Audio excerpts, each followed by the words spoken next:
আরজিকর কাণ্ডের আবহে এবার কনসার্ট পিছল। কলকাতায় শ্রেয়া ঘোষালের কনসার্ট ছিল, সেই কনসার্ট পিছিয়ে গেল। নির্যাতিতাকে যেভাবে মারা হয়েছে গায়ে কাটা দিচ্ছে, এই বিবৃতি দিয়েছেন শ্রেয়া ঘোষাল।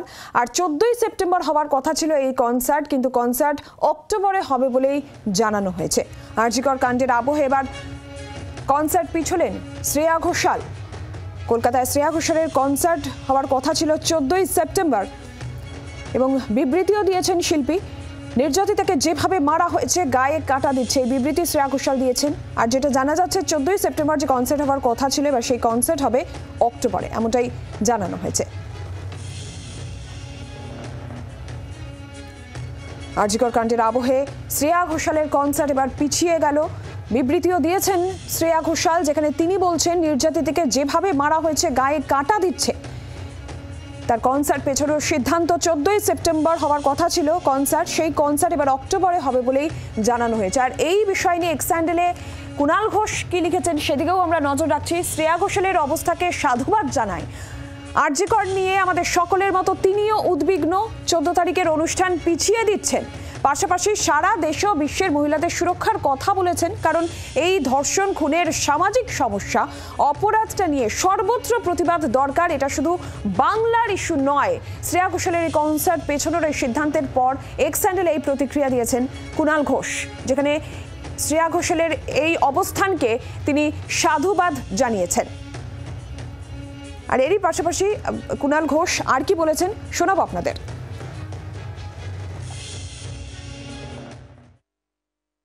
শ্রেয়া ঘোষালের তরফ থেকে যে ঘোষণাটি দেখেছি সেটি বাস্তবসম্মত এবং তাকে সাধুবাদ জানাচ্ছি।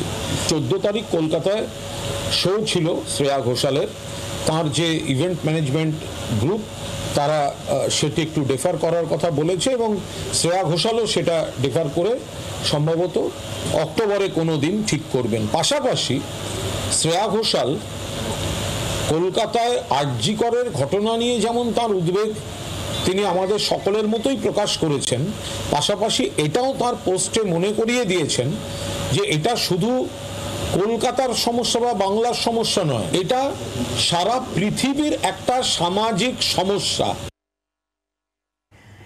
এরই পাশাপাশি বিজেপি নেতা সজল ঘোষের প্রতিক্রিয়া আমরা পেয়েছি, শুনুন।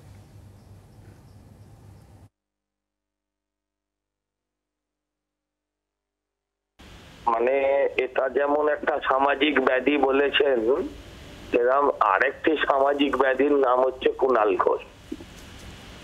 নিশ্চয়ই এটা যদি উত্তরাখণ্ডে হয়, এটা যদি উত্তরপ্রদেশে হয়, এটা যদি মণিপুরে হয়, সেটা সমান অপরাধ। প্রত্যেক ক্ষেত্রে একই রকম নির্মম শাস্তি চাই। কিন্তু আমার প্রশ্ন হচ্ছে এই সমস্ত রাজ্যগুলোয় গত 10 বছর ধরে তো আপনারা একটাই করে নাম বলতে পারছেন, কিন্তু পশ্চিমবঙ্গে তো প্রতি মাসে নাম পাল্টে যাচ্ছে। 2 মাস আগে আমরা বলতাম হাঁসখালি, তার 2 মাস আগে আমরা বলতাম কামদুনি, তার কিছুদিন আগে আমরা বলতাম পার্কস্ট্রিট, এখন সব অতীত। এখন আমরা সবাই বলছি আরজিকর। প্রথমত হচ্ছে এই ধরনের ঘটনা ওই সমস্ত রাজ্যগুলোয় ঘটেছে, যে সমস্ত রাজ্যগুলোর নাম উনি বলছেন, নিশ্চয়ই অত্যন্ত নিন্দনীয় ঘটনা। কিন্তু এখানে তো এটা দৈনন্দিন ঘটনা, পশ্চিমবঙ্গে তো এটা এখন দৈনন্দিন ঘটনা হয়ে দাঁড়িয়েছে।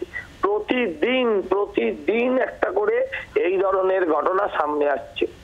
একজন ডাক্তারের মৃত্যু হয়েছে একটা হসপিটালের ভেতরে, এটা অনেক বেশি লাইমলাইট পেয়েছে।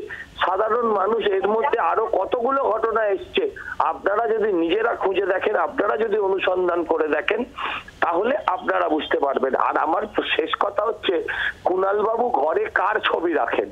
কুণাল বাবু ঘরে রামকৃষ্ণ দেব, স্বামী বিবেকানন্দ, দেশবন্ধু চিত্তরঞ্জন দাস, বিদ্যাসাগর, নাকি কুণাল বাবু বাড়িতে ইব্রাহিম দাউদ, রউফ লালা, রশিদ খান এদের ছবি রাখেন?